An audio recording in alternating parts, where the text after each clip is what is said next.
It's for the love of a man that I'm going to have to die. Bonnie and Clyde, 1930 to 1934. In context: location, Central United States. Theme: outlaws. July 14, 1881, the outlaw known as Billy the Kid is shot dead by Sheriff Pat Garrett in Fort Sumner, New Mexico. February 3, 1889, the outlaw Myra Maybelle Starr, known as Belle Starr, is gunned down near King Creek, Oklahoma. After July 22, 1934, Depression-era gangster and bank robber John Dillinger is killed by federal agents while fleeing arrest. November 27, 1934, FBI agents killed George Babyface Nelson, a bank robber and gangster then labeled Public Enemy No. 1. In the late hours of April 13, 1933, two police cars pulled up to an apartment on Oak Ridge Drive in the windswept city of Joplin, Missouri. Living inside the rented apartment were five infamous outlaws known as the Barrow Gang, including Bonnie Parker and Clyde Barrow.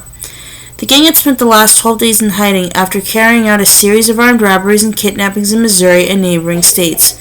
As lawmen hollered for the occupants to get out, Barrow grabbed his favorite weapon, an M1918 Browning automatic rifle, and opened fire through a broken window.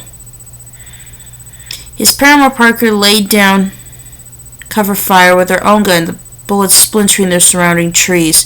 Amid the hail of gunfire, the gang killed two Missouri law officers, Detective Harry McGinnis and Constable J.W. Harriman. Bonnie and Clyde escaped, leaving behind possessions including an arsenal of weapons, Parker's handwritten poems, and rolls of undeveloped film, which would turn the young folk lovers into folk legends and eventually lead to their downfall. In the photos, the pair playfully posed with automatic weapons, standing in front of a stolen vehicle.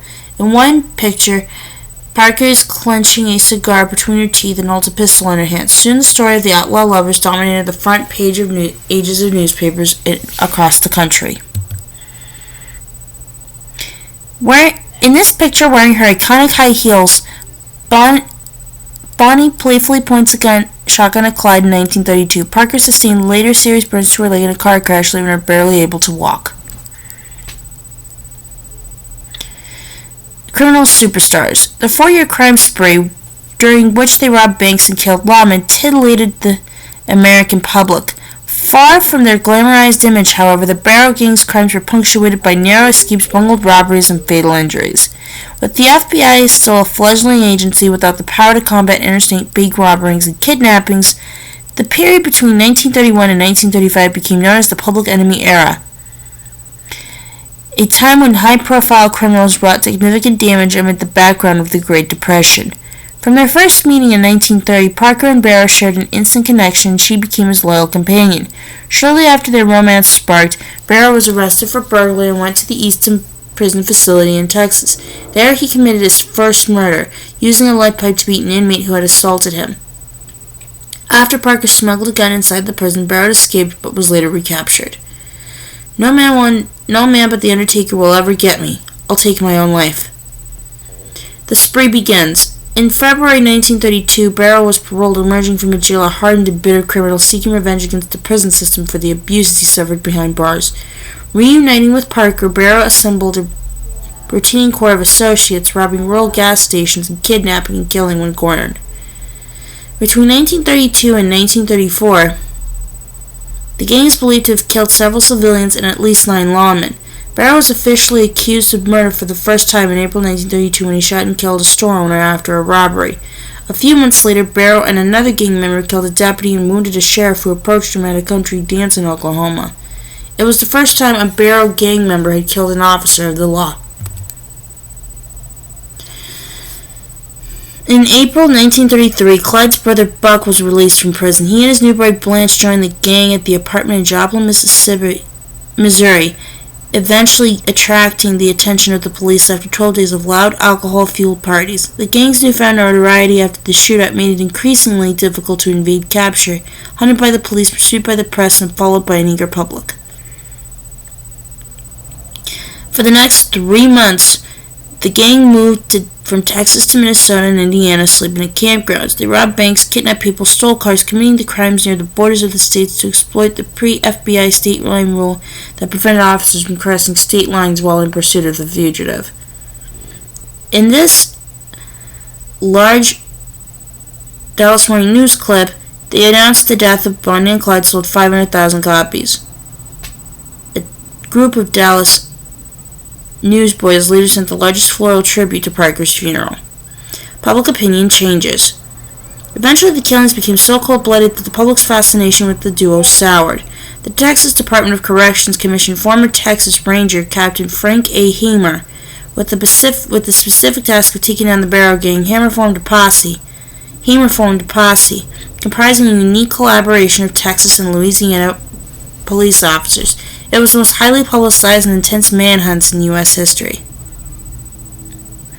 By the summer of '33, the gang began to fall apart. On June 10th, while driving fast on a new road near Wellington, Texas, Barrow accidentally flipped their car into a ravine. Parker sustained third-degree burns to her right leg. Without proper medical care, her injuries seriously impeded her ability to walk on her own. She was often carried by Barrow. A month later, during a July 19th shootout in police in Missouri, a bullet struck Buck in the head. Blanche was also wounded and blinded in one eye. Despite his terrible injuries, Buck remained conscious, and he and the rest of the gang escaped. It is much better that they were both killed rather than to have been taken alive. Blanche Barrow.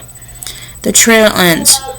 Days later, on July 24th, Buck was shot in the back during another shootout, and he and Blanche were captured. Buck was taken to a hospital where he died on July 29th from pneumonia after surgery, but not before doctors injected him with stimulants so that he could answer law officers' questions. Barrow and Parker's trail ended on a road that cut through Louisiana's piney forest on State Highway 154 south of Sales.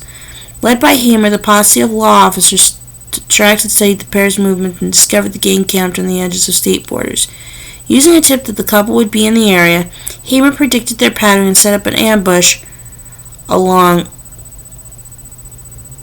point along the rural Louisiana highway. At around 9:15 a.m. on May 23, 1934, 6 officers concealed in the bushes saw Barrow's stolen Ford V8 approaching at high speed and sprayed the car with a total of 130 rounds. Barrow and Parker were shot dozens of times, each sustaining multiple fatal wounds. When the bullet-ridden Ford was towed to town, with the body still inside, a crowd of curious onlookers surrounded the car. Spectators collected souvenirs, including pieces of Parker's bloody clothes and hair. One man even tried to cut off Barrow's trigger finger. Items belonging to the pair, including stolen guns and a saxophone, were also kept by members of the posse and sold as souvenirs. The ambush remains highly controversial, given that there were no attempts to take the pair alive. Prentice Oakley, the Louisiana deputy who fired the first shot, later expressed his regret that the outlaws had not been offered a chance to surrender to them. The bloody end of Bonnie and Clyde heralded the end of the public enemy era of the 1930s. By the summer of 1934, the U.S. government had enacted statutes that made kidnapping and bank robbery federal offenses, a legal breakthrough that finally allowed FBI agents to chase and apprehend bandits across state lines.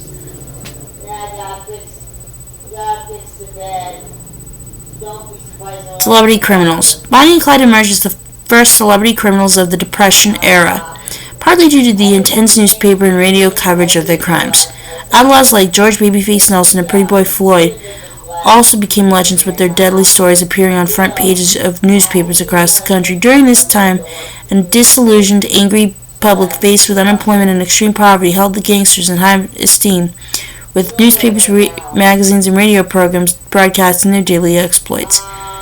Bonnie and Clyde's legend intensified with the successful Academy Award-winning 1967 biographical film Bonnie and Clyde, which exposed the couple's exploits to a new generation. It was considered groundbreaking for its relaxed presentation of sex and violence. However, such a glamorized portrayal elicited troubling ethical questions, as several couples have attempted similar sprays, claiming to have been inspired by the famous outlaws.